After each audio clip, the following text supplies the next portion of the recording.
Во согласност со европските правила и пракса, новиот закон дава можност покрај цената да се вреднува и квалитетот. При тоа, договорниот орган, зависно од предметот на набавката, самиот ќе може да утврди дали како критериум ќе ја користи најниската цена, исплатливоста врз основа на животниот век на производот или некоја комбинација или недобриот сооднос помеѓу цената и квалитетот.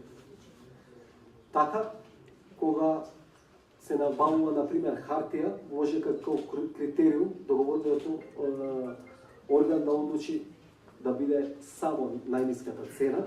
Меѓутоа има бројни примери, например во здравството, при купување на лекови или опрема, каде што важен при набавките треба да биде и квалитет. Првичната оценка е дека овој закон е секако подобар од претходниот, бидејќи првично се залага на три теми за оценување, не е само цената, најниската цена, туку и квалитетот.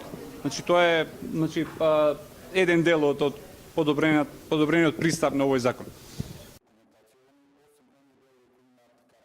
Новиот закон може да донесе исто така на фирмите кои во иднина ќе учествуваат на странски тендери, пошто вршиме усогласување со европските закони, да и биде доста олеснето.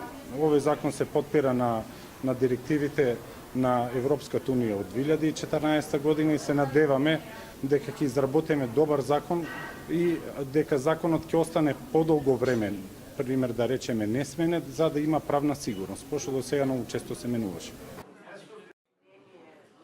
Значи, многу фирми спомнаа за проблеми од различни сектори.